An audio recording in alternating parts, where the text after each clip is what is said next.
Hey students, welcome back to the Canadian fever YouTube video. आज की इस video के अंदर हम टेस्ट नंबर 40 सॉल्व करने जा रहे हैं, जो कि 11 फरवरी, 16 फरवरी एंड 25 फरवरी के आइल्स एग्जाम के लिए बहुत ज़्यादा इंपॉर्टेंट है। और आज की लिसनिंग का टारगेट मैं आप सभी स्टूडेंट का 32 प्लस का दे रहा हूँ और मैं उम्मीद कर रहा हूँ आप सभी स्टूडेंट इसे ज़रूर अचीव करेंगे। प्लस मैं आप सभी को बता देना चाहता हूँ, अगर आप हमारे चैनल पर न्यू है तो मेक श्योर करना आप चैनल को ज़रूर सब्सक्राइब कर लेना एंड बेल आइकन प्रेस कर लेना।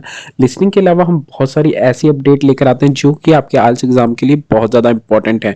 और मैं आप सभी को बता देना चाहता हूँ, ये रियल एग्जाम लिसनिंग है जो कि 2021 एंड 2022 इंडिया के अंदर देखने को मिली थी। तो मेक श्योर करना जब भी आप प्रैक्टिस करें ऐसे ही प्रैक्टिस करना जैसे आप अपना रियल एग्जाम दे रहे हैं। और हो सकता है कुछ स्टूडेंट को ये डिफिकल्ट लगे जो अब तक कैम्ब्रिज की लिसनिंग सॉल्व करते आए हुए हैं। बाकी मेरी तरफ से आप सभी स्टूडेंट को बेस्ट ऑफ लक है। मैं उम्मीद करूंगा आप सभी स्टूडेंट जल्द से जल्द अपनी डिजायर बैंड अचीव करें और अपनी ड्रीम कंट्री मूव कर जाएं। Section 1. You will hear a telephone conversation between a receptionist who works at a house renting agency and a man. First, you'll have some time to look at questions 1 to 4.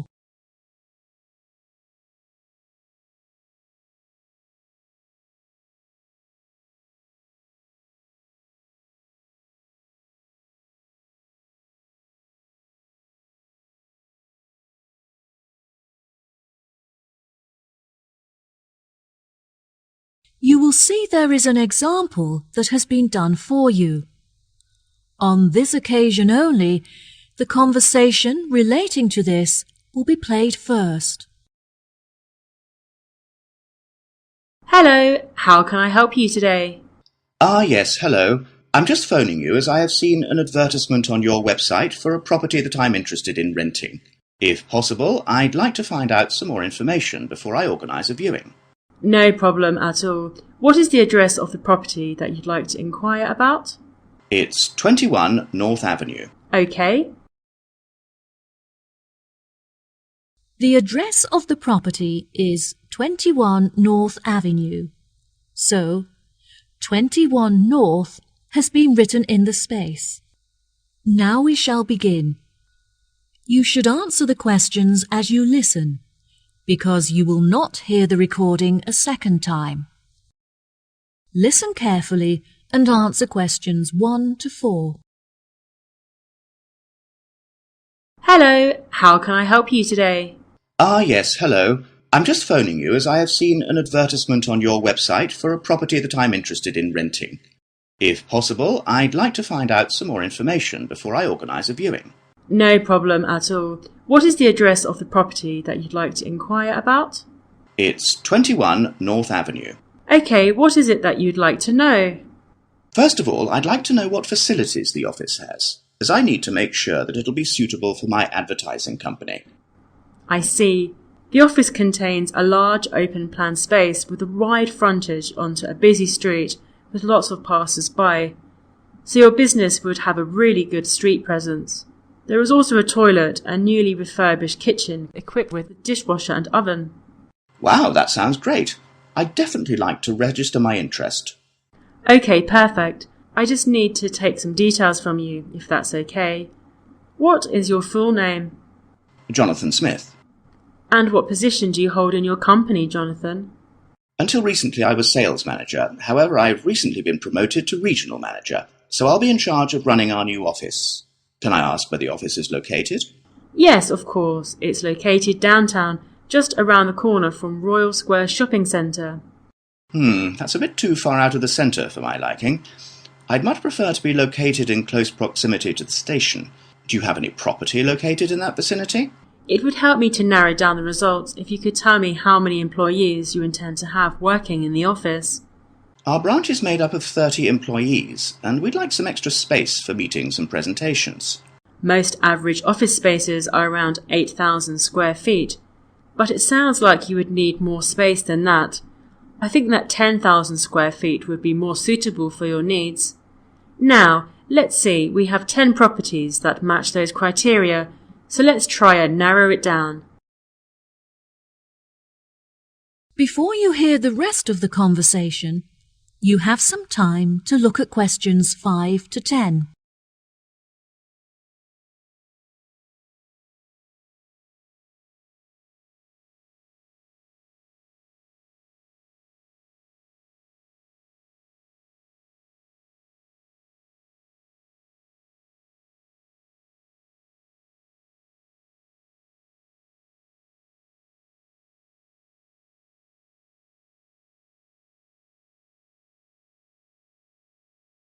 Now listen and answer questions 5 to 10. Do you have any other requirements? Well, we'll need access to the office 12 hours a day, but security should be 24-hour. We don't hold any money on the premises, but it's crucial that we protect our customer information against theft. Okay, anything else? Yes, ideally I would prefer the new office to be split over 2 levels, so that the working office area is kept separate from street level. That will enable us to locate a reception at ground floor level to welcome customers when they arrive. And are there any particular facilities that you need? Our employees work very hard throughout the day, and I want to make sure that they're well nourished. It would therefore be ideal if I could provide them with a kitchen to cook hot meals at lunchtime. Would you want the kitchen to be located at first floor level with the office? No, I don't want the office to be filled with the smell of food.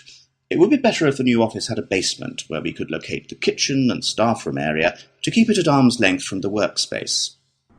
Okay, I have now narrowed the search to 2 available properties.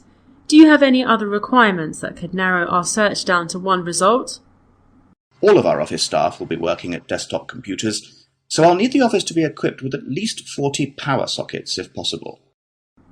Anything else? Studies have shown that exercise is very important for maintaining happiness and healthy brain function. In an office environment, it's very difficult to get sufficient daily exercise, so it would be great if they had access to a nearby exercise area.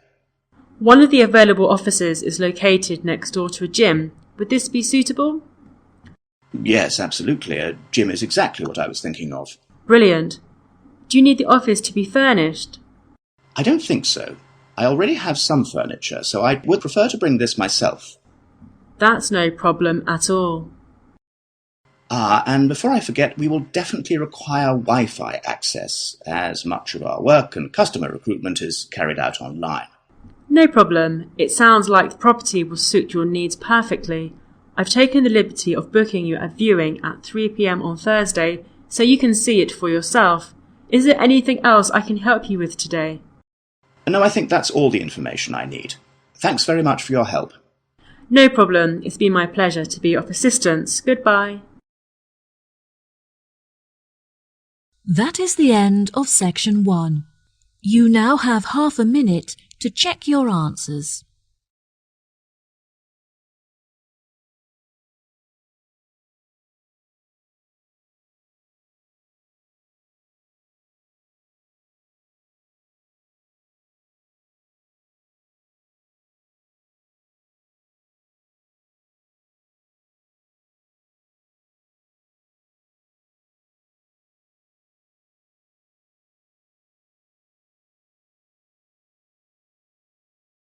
Now turn to section 2.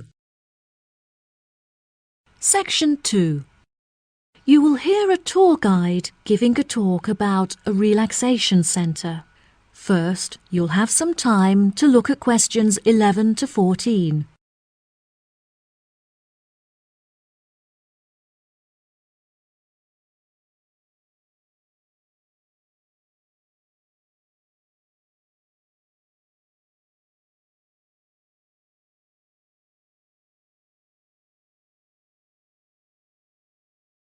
Now listen carefully and answer questions 11 to 14. Hello everyone, my name is Sally. Welcome to our globally renowned spa and relaxation centre here at Island View Estates. Before you all wander off and begin exploring the facilities, I'd like to go over a few things. Now, this year is a very special milestone for our beloved centre, as it is our 25th anniversary.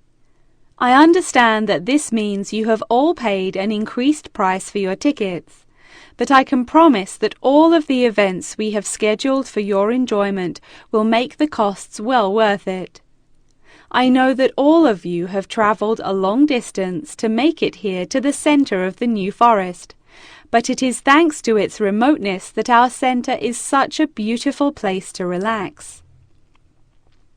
I'm sure you are all keen to find out what activities we have arranged for you, so I will give you a quick overview.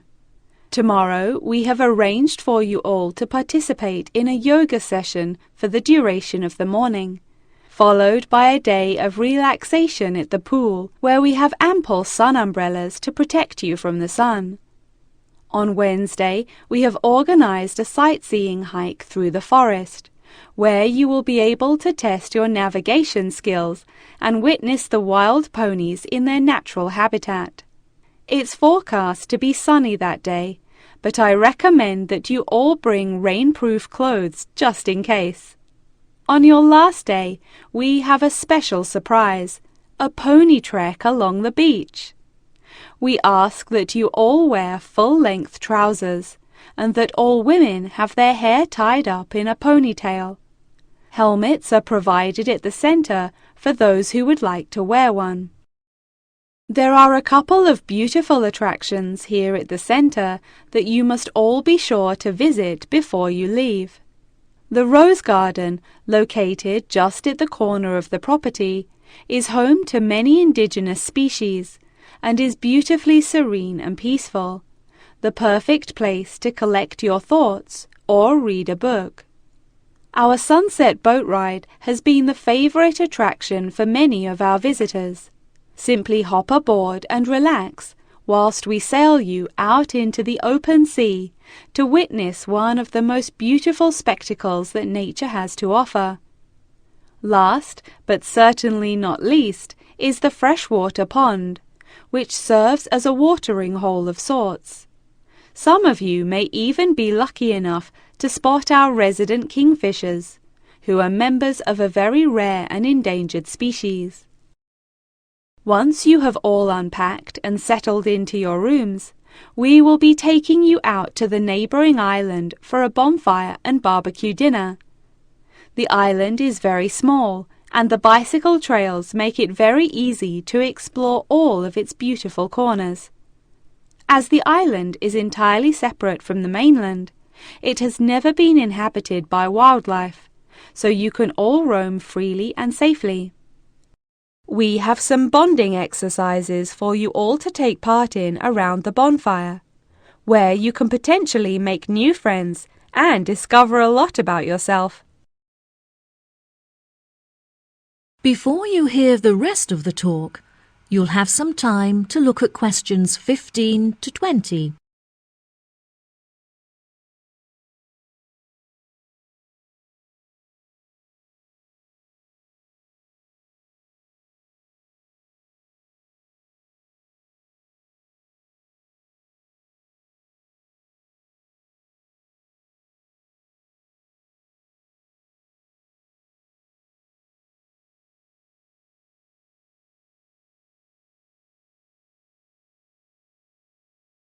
Now listen and answer questions 15 to 20.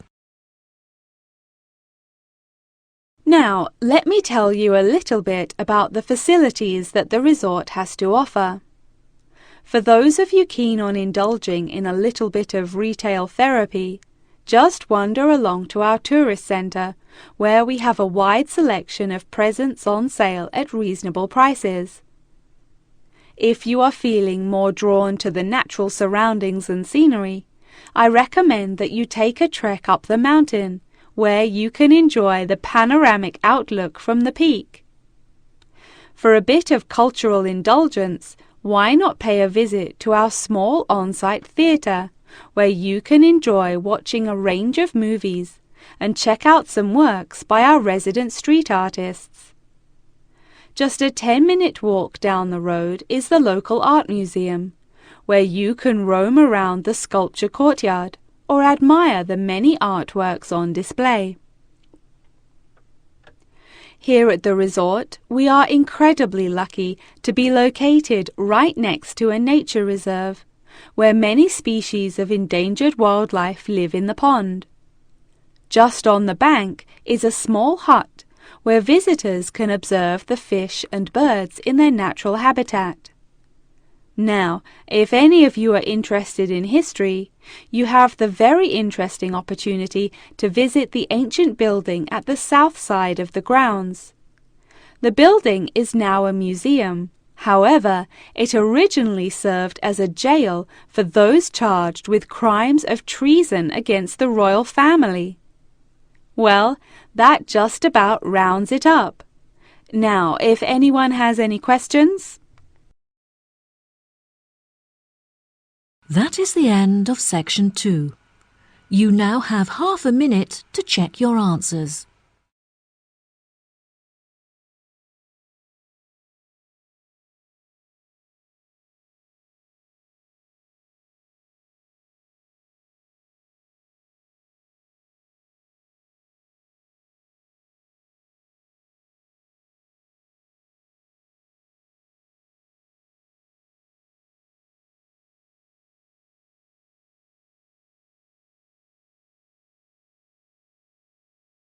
Now turn to section 3.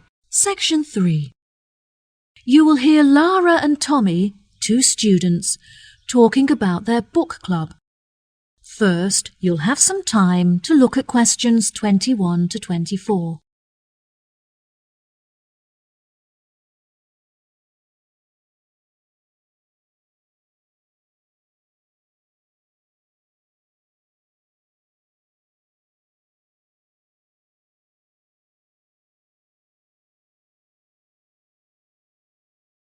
Now listen carefully and answer questions 21 to 24.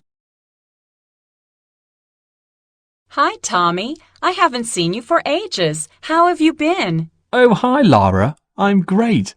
I've just joined a local book club that meets every Wednesday, and I'm really enjoying it. Next week, we're discussing the novels of Charles Dickens. I'm really looking forward to it, as he's my favourite author. Yes, absolutely. His novels are wonderful.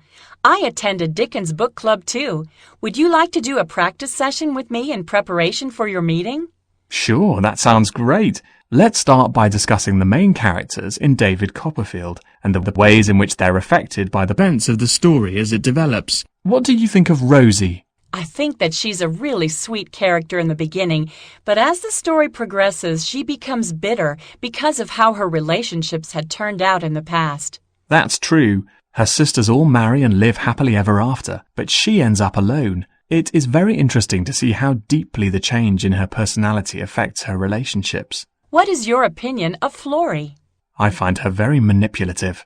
She seems intent on seeking attention, so whenever she wants something from her family members, she persistently acts in a very silly manner, just like a kid. Unfortunately, many people do not realize this, and so they give her the attention that she's seeking, which only encourages her to continue behaving this way. Yes, Florrie is the complete opposite of Lizzie.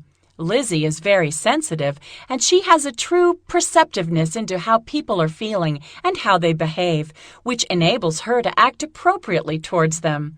She is very kind and generous and cares about how people feel. That's true, and I really like her character too. My least favourite character is Estelle, because she acts so selfishly and gets enjoyment from making others suffer. Unfortunately, there are many people like her in the world who intend to make others feel like this. It's interesting how you can associate so many of the characters with people that you know in real life. I think that the reason why Dickens is so good at creating deep and believable characters is because he understands human mentality. Before you hear the rest of the conversation, you'll have some time to look at questions 25 to 30.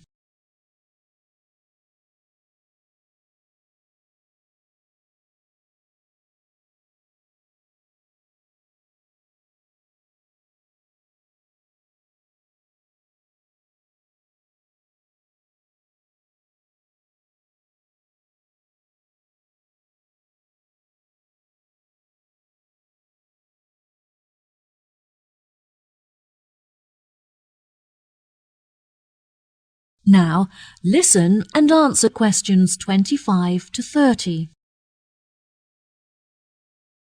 Absolutely. What do you think of the literature lectures? I really look forward to them. They're the highlight of my week. The lecturer is usually late, but that gives you time to settle down and get organized before the lecture begins. Do you have a discussion period at the end? No, I don't think so. We're meant to, but since the lectures often begin late, this means that there is no time left for a conversation about the lecture. I think this is a real shame, because it really helps you to gain a good understanding of the books when you hear other people's opinion of it. What about your lectures? My lecturers have very good organisation skills, so their lectures are well organised and packed full of information. They always leave enough time at the end for consideration, when everyone is really quiet and we reflect on the lecture in our own minds before we open up for discussion. This really helps you to gather your thoughts and absorb the information from the lecture. Oh, that sounds brilliant. Do you think there is anything that needs to be improved? My experience of the course overall is really brilliant, but I feel there are many improvements that could be made to it. The IT support staff are great, but there are just not enough computers available for the numbers of people that need to use them. Every time that I need to use a computer, I have to queue up for at least 15 minutes. I find that the librarians are really helpful and approachable. However, the equipment is just not good enough. Whenever I need to use the photocopying facilities, for example, most of the machines are really old and slow, which means that you have to wait for ages for them to work. It's really frustrating because I'm often stretched for time. Perhaps we should start a petition to encourage the university to improve their facilities. That sounds good. What do you think of the group discussions? I really enjoy them. Since the class groups are so small, everyone gets to have their say and contribute thoughts to the conversation, so the classes are really effective. The only issue is that it's very difficult to find an opportunity to meet up, since everyone has such busy schedules. Yes, definitely. In our class, we pass around a ball, and only the person holding the ball is allowed to speak. Each person is only allowed to speak for a minute at a time, which helps us to make sure that we use the class time fairly, and it also makes the discussion more fun. That's true. It's been really great catching up with you. Thanks for your help. No problem. Good luck at your class. Bye. That is the end of section 3. You now have half a minute to check your answers.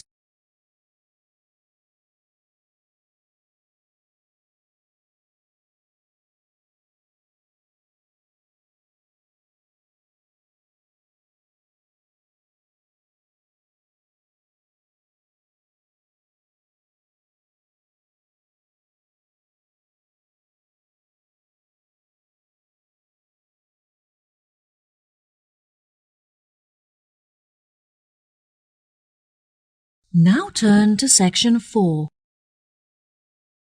Section 4. You will hear a talk on research into music.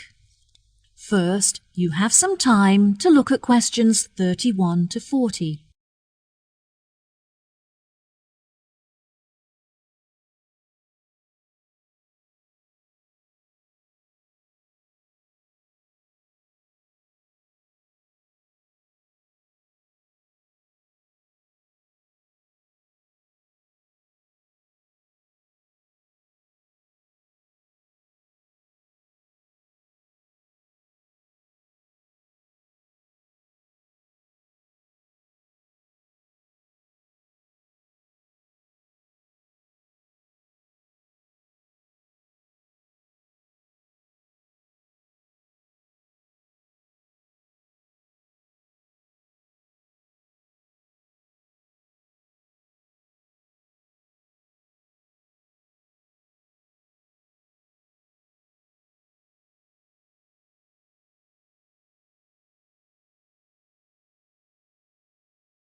Now listen carefully and answer questions 31 to 40. Today we're going to delve into the fascinating history of music in Britain and the evolution that it experienced throughout the duration of the 18th and 19th centuries.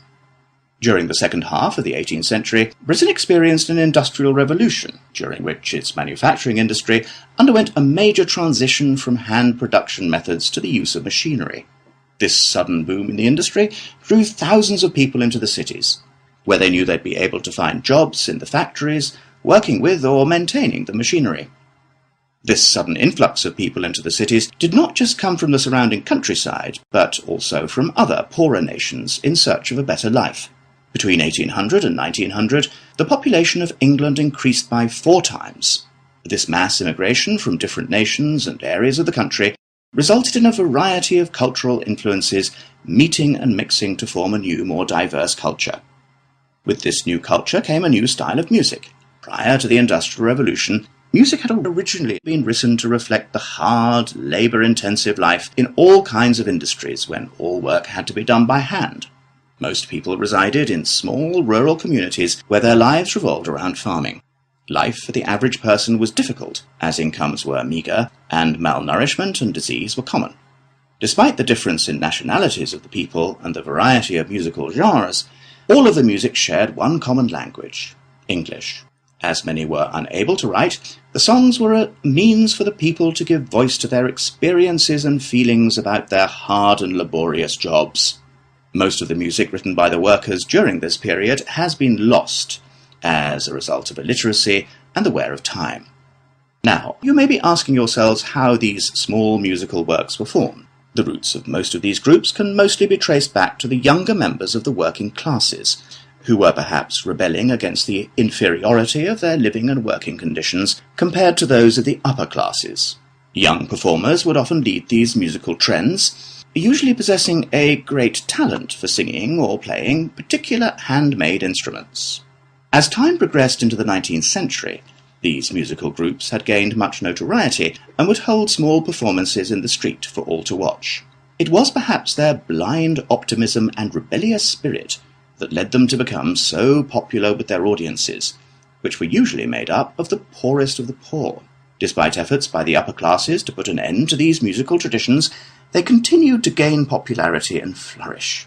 By the late 1870s, they had evolved past the barrier of the social echelons and gained access to the middle class. Performances were held in proper establishments such as village halls, and some were even ticketed, with audiences paying a fee for the privilege of watching. Music produced by these groups were better recorded, and some is still preserved today in museums. The music of these groups may not exist in the present day, but its influences are still clear if you look closely enough. In classical culture, for example, many of the themes and theatrical performances are still based on the lives and experiences of the working classes both prior to and following the Industrial Revolution. The novel entitled Les Miserables by Victor Hugo, for example, is a novel about the French working classes and is still widely popular today. The original recordings of the music written during these periods are now hugely valuable due to the demand from avid collectors and enthusiastic fans. Many of these recordings are publicly owned and displayed in museum exhibits. However, a selection are still privately owned and occasionally appear for sale in auctions, often reaching prices in the hundreds of thousands. Well, that just about wraps the lecture up for today, so if anyone has any questions... That is the end of section 4. You now have half a minute to check your answers.